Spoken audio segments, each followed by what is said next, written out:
Assalamualaikum warahmatullahi wabarakatuh. Baiklah, saya akan menjelaskan tugas UTS dari kelompok kami. Jadi, tugasnya itu diberikan sebuah program lalu menjawab pertanyaan yang ada di program itu.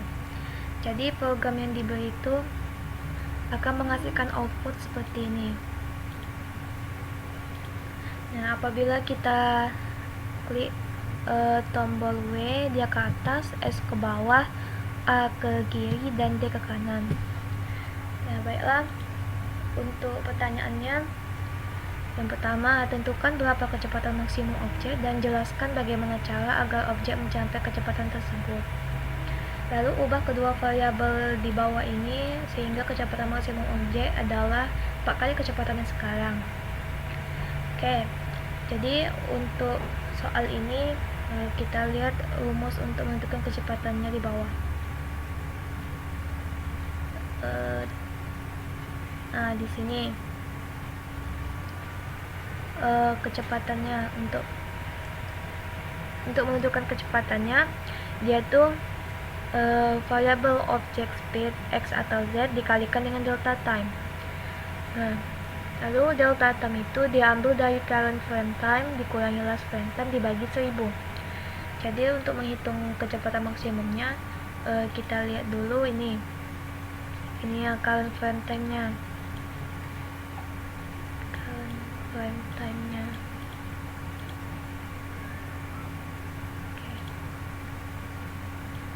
Nah, bisa kita lihat current frame time-nya adalah 268. Lalu yang ini 0 ini adalah last frame time-nya. Jadi untuk menghitungnya pada frame pertama yaitu 200.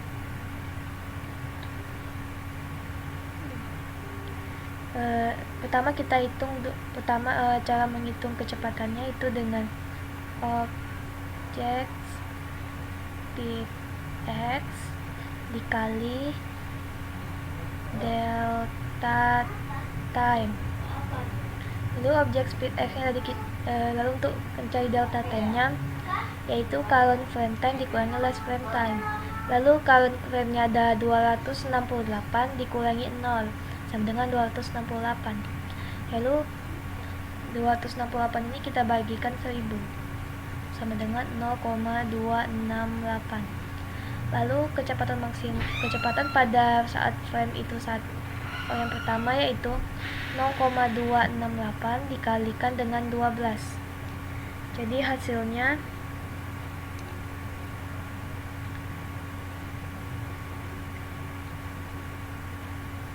tiga koma 216. Berarti kecepatan pada frame pertama itu 3,216. Lalu kita lihat lagi kecepatan pada frame kedua. Kita cari di sini current frame time 296, lalu last frame time-nya itu yaitu kecepatan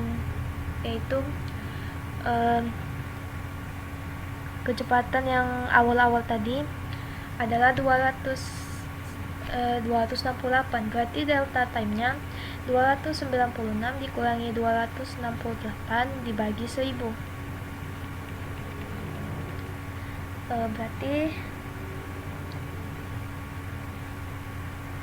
28 dibagi 1000. Berarti delta time-nya 0,028. Oke. Lalu delta time ini kita kalikan dengan 12 untuk mencari kecepatannya. Berarti 0,028 dikali 12 sama dengan 0,336. Berarti kecepatan pada frame yang kedua itu 0,336. Nah, dan begitu seterusnya. Lalu pada pertanyaan yang tadi itu berapakah kecepatan maksimum objek? Lalu kalau kita lihat dari rumusnya tadi itu current frame time-nya akan berubah mengikuti last frame time-nya, dan current frame time itu akan terus bertambah. Jadi dapat kita simpulkan bahwa kecepatan maksimumnya itu adalah pada saat pada saat selisih antara current frame time dan last frame time-nya itu besar, jadinya kecepatan maksimumnya itu pada frame pertama, yaitu pada saat last frame time-nya itu masih 0. Berarti kecepatan maksimum objek ini adalah 3,216. Nah, lalu pertanyaan berikutnya, ubah kedua variabel ini sehingga kecepatan maksimum objek adalah 4 kali lipat kecepatannya sekarang. Yaitu cara untuk membuat dia menjadi 4 kali lipat kecepatan sebelumnya, yaitu dengan mengkalikan objek speed x dan objek speed z ini dikalikan 4, jadinya 48 masing-masing 48, sehingga rumus tadi itu ya bakal bertambah 4 kali dari kecepatan awalnya. Coba kita jalankan.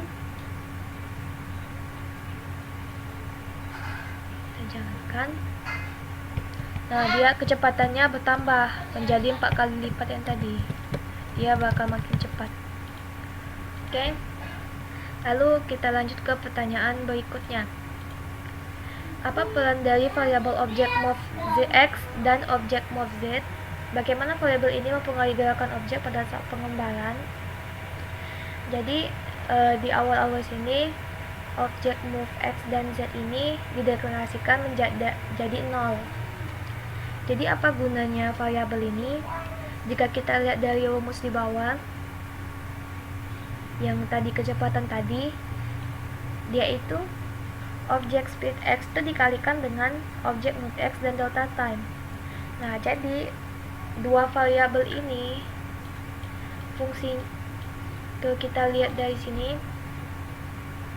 Apabila kita klik tombol A, maka dia akan berubah jadi -1. Lalu begitu pula dia 1 atau -1. Tapi jika tombol itu kita lepas, maka dia akan berubah menjadi 0. Jadi dapat kita simpulkan, guna kedua variabel ini adalah untuk membuat kecepatannya itu tidak 0 atau terus mendapatkan kecepatan. Jadi jika tombol A, W, S, D itu kita tekan, maka dia akan memberikan nilai 1 sehingga kecepatannya terus bergerak dan tidak berhenti. Tapi apabila tombolnya itu kita lepas, maka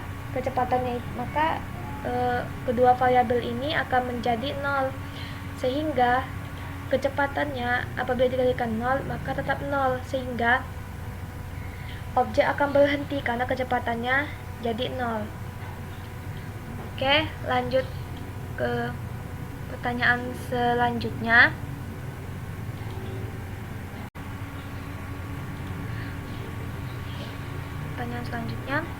Jelaskan fungsi dari variabel rasio ini dan jelaskan pengaruhnya terhadap proses penggambaran, terutama dalam fungsi Gauss-Fulton di bawah.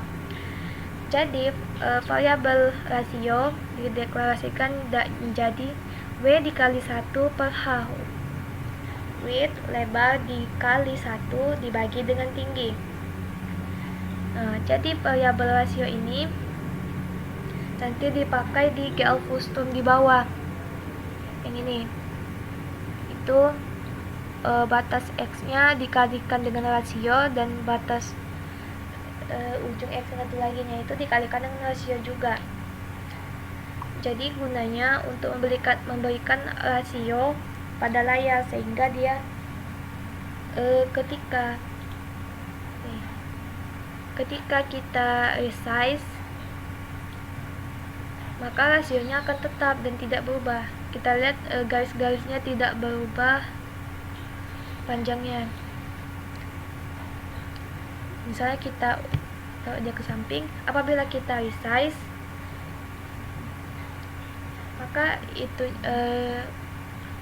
panjang di samping kiri kanannya itu akan tetap sama. Lalu jelaskan fungsi dari GL matrix mode dan apa perbedaan dari GL projection dan GL model view.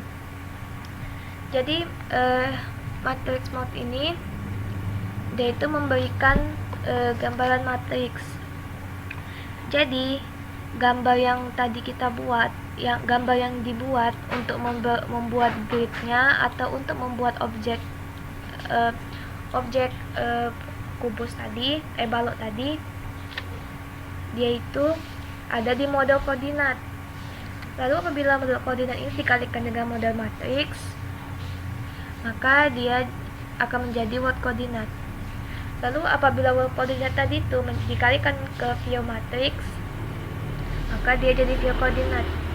Lalu yang tadi view koordinat yang dikalikan tadi itu akan dikalikan lagi ke projection matrix, lalu menjadi projection koordinat. Jadinya dia akan membentuk gambaran dari apa yang kita lihat dan gambaran dari objek yang kita buat tadi. Oke.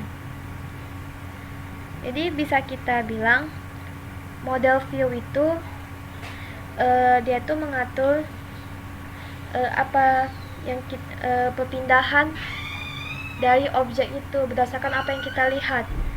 Lalu kalau projection itu dia itu akan mengatur letak kamera untuk melihat objek tadi. Nah, itulah bedanya. Lalu pertanyaan selanjutnya, jelaskan fungsi dari perintah geoload identity. Jadi fungsi ini dia itu akan membuat matriks-matriks yang tadi, matriks yang dari GL projection tadi itu dikalikan dengan matriks identitas, sehingga hasilnya akan kembali ke matriks awalnya. Lalu pertanyaan selanjutnya, jelaskan bagaimana proses penggambaran grid. Nih grid berikut. Jadi grid itu nanti akan tampak seperti ini, yang kotak-kotak ini, kotak-kotak banyak ini. Jadi cara penggambarannya adalah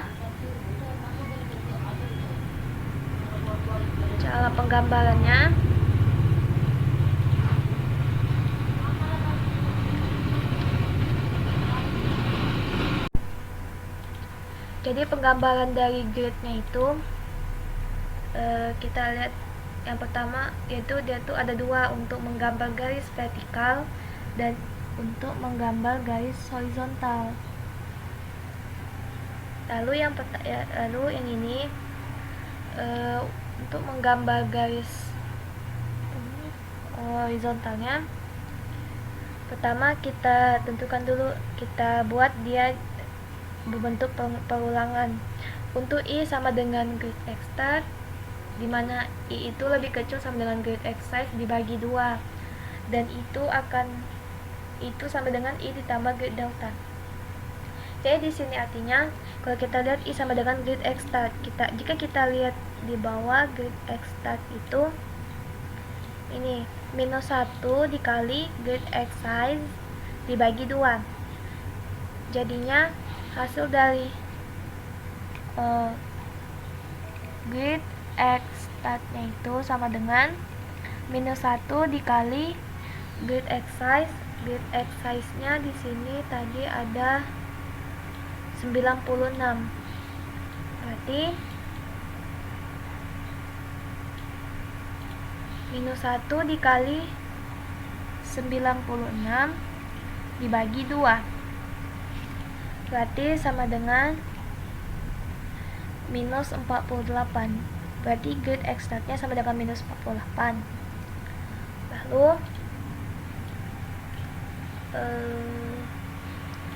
Lalu batasnya itu dari -48 ke grid X size dibagi 2.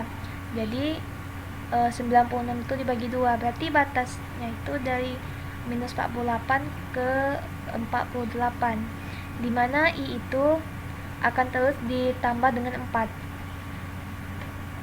Jadi jika kita hitung dia begini. Untuk garis pertama berarti dari I nya itu sama dengan -48, 0, grid Z start. Grid Z startnya itu ini -1 dikali grid edge size yaitu 64 tadi dibagi 2 berarti 30 minus 32. Berarti minus 48,0, minus 32 ke minus 48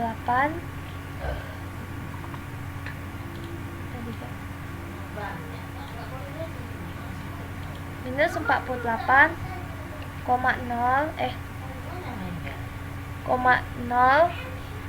minus 1 dikali grade Z start berarti jadi 32.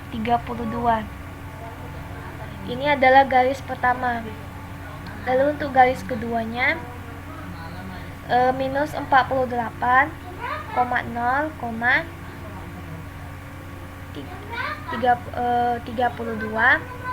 ditambah grid delta. Berarti grid Z startnya itu akan berubah menjadi grid delta. Berarti dia itu menjadi salah.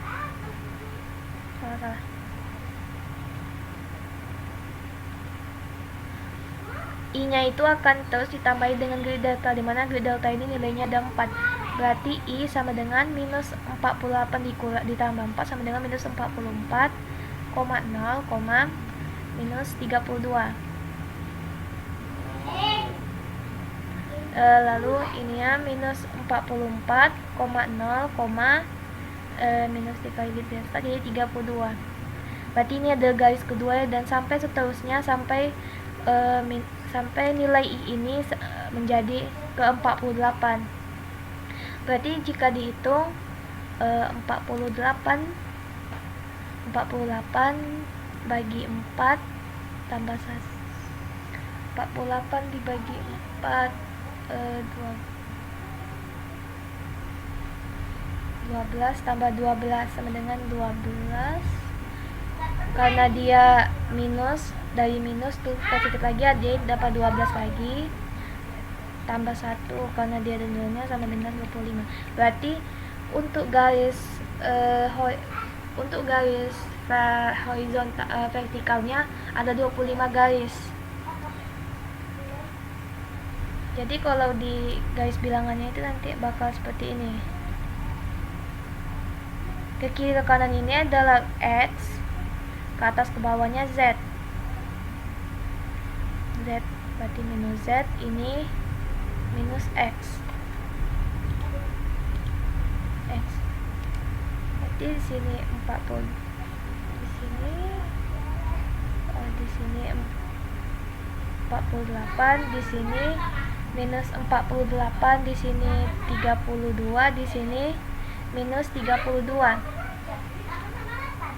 Berarti pada garis pertama itu minus 48, X-nya, Y-nya 0, Z-nya minus 32. Berarti ditarik dari sini ke minus 48,0,32. Berarti dia di sini, di atas ini. Berarti akan ditarik garisnya ke sini. Oke. Ini berarti garis pertama. Lalu garis keduanya minus 44,0, minus 32. Berarti minus 44,0,32. Sini 32 sama 32, berarti tarik garisnya ke sini. Oke. Lalu seterusnya sampai dia X-nya ini sampai jadi 48. Jadi totalnya garis vertikal ini ada 25 garis. 25 garis. Oke. Lalu selanjutnya untuk membuat garis horizontal. Di rumusnya untuk membuat garis horizontal yang ini, grid Z start, awalnya grid Z start sampai batasnya grid Z start dibagi 2, dimana dia itu akan terus sama delta tadi, hampir mirip yang tadi, cuma dia itu jadi gini. Pada frame pertamanya, pada garis pertamanya, berarti grid X startnya tadi grid X startnya tadi ada minus 1 dikali grid X bagi 2 berarti 96 bagi 2 sama dengan 48, berarti minus 48. Berarti minus 48 minus 48,0, I. I nya itu adalah grid Z start, berarti minus 64 dibagi 2 kali minus, jadi dia minus 32. Oke, dari ini titik pertamanya, titik keduanya yaitu minus 1 dikali grid X start, berarti 48,0,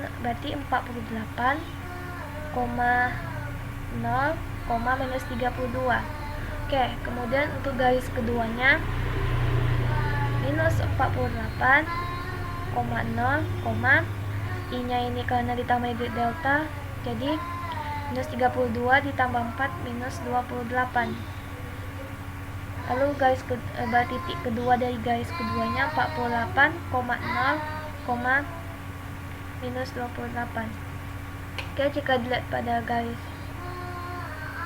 pada ininya koordinatnya minus 48,0, minus 32 berarti minus 48,0, minus 32. Tarik dari sini ke 48,0, minus 32, 48,0, minus 32, berarti tarik sini. Berarti tarik dari sini ke sini. Oke, begitu juga dengan garis keduanya minus 48,0, minus 28, minus 28, jadi 48,0, minus 28. Tarik garisnya seperti ini. Nah, dia akan terus ditarik segini, terus sampai Z nya itu 32, posisi 32. Jadi jika dihitung minus 32 dibagi 4 sama dengan 8, 8 tambah 8 tambah 1, jadi ada 17 garis horizontal. Nah, ginilah proses penggambaran. Kemudian pertanyaan selanjutnya, jelaskan fungsi dari perintah brute force redisplay. Jadi fungsi dari ini nih, dia tuh dipanggil setelah menentukan posisi dari objek yang tadi dipanggil. Jadi fungsi dari brute force redisplay ini untuk supaya setiap frame-nya itu digambarkan posisi yang berbeda, sehingga dia tidak saling tumpang tindih satu sama lainnya. Jadinya dia akan membuat animasi seolah objeknya itu bergerak. Lalu pada selanjutnya, jelaskan masing-masing nilai pada variabel look at berikut. Jelaskan mengapa nilai A menggunakan 0,0, 0,0 dan 1,0. Jadi look at ini berfungsi untuk menentukan bagaimana cara kamera atau cara kita melihat program ini, melihat hasil dari program ini. Jadi dia itu ada 6 parameter yang digunakan. Yang 3 parameter pertama itu adalah untuk eyes, untuk menjelaskan eye point-nya, yaitu apa yang kita lihat. Lalu 3 di tengah itu untuk menjelaskan posisi dari kameranya. Lalu 3 di bawah yaitu up, itu untuk mendeskripsikan rotasi dari kameranya. Jadi ke-9 dari parameter ini yang ada di fungsi look at ini akan menentukan bagaimana program ini akan nampak ke kita. Jadi di sini ada objek pos X, posisi X-nya itu yang telah dihitung di sini, posisi per frame-nya itu dikalikan dengan cam speed X to object. Jadi variabel cam X to object ini adalah 0,3. Jadinya dia itu posisi kameranya itu akan mengikuti objek yang bergerak, tapi dia itu hanya 0,3 aja, jadi dia tidak terlalu mengikuti tapi juga tidak tinggal. Jadi seperti ini, bisa kita lihat dia mengikuti objeknya, dan pada satu titik ketika objeknya itu terlalu cepat dan kecepatan kameranya itu kurang dari objeknya, maka benda yang tadi itu dia akan kehilangan jarak pandang kita. Lalu ada 3 yang ini untuk I posisinya, X nya itu ini, Y nya itu yang ini, Z nya itu yang ini. Lalu sama juga yang 3 yang ini, X nya ini, Y nya ini, Z nya ini. Lalu yang untuk up nya, X up nya itu 0,0, Y nya itu 0,0, dan Z nya itu minus 1,0. Kenapa dia begini? Karena ini sudah pengaturan dari defaultnya, sehingga objek yang kita gambar tadi itu akan terlihat dari atas, akan terlihat dari atasnya. Lalu pertanyaan selanjutnya, jelaskan fungsi dari getXstart dan getZstart, dan jelaskan tujuan dari kedua baris di bawah ini. Jadi getXstart dan getZstart ini dipakai untuk rumus menggambar grid tadi, kotak tadi. Jadi getXstart itu sama dengan minus 1 kali getXsize dibagi 2. Jadi nilai dari getXstart nya ini, getXstart sama dengan minus 1 dikali getXsize, yaitu 96 dibagi 2. Jadi hasilnya sama dengan minus 48. getZstart nya minus 1 dikali getZsize nya itu tadi 64 dibagi 2 sama dengan minus 32. Jadi kedua nilai ini dipakai untuk menghitung membuat grid tadi, yang ini, rumus yang ini, untuk menentukan gridnya, besar dan jumlah dari gridnya. Lalu pertanyaan selanjutnya, jelaskan cara kerja dari good keyboard function dan good keyboard up function untuk mengontrol objek. Jelaskan kenapa kedua fungsi tersebut dipanggil. Jadi fungsi good keyboard function dan good keyboard up function ini dipakai ketika kita menggerakkan objek. Jadi yang ini good keyboard function berarti memanggil fungsi ini dengan metode keyboard. Yang ini berarti nih. Jadi apabila fungsi ini dipanggil, dia akan memanggil metode ini, yang artinya apabila tombol itu ditekan, maka dia akan menjalankan fungsi yang ini, fungsi ini. Objek move, berarti objek akan bergerak.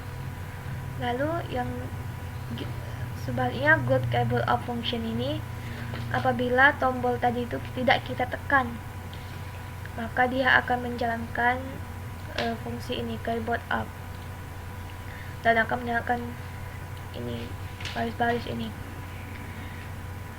Jadi kapan dia dipakai?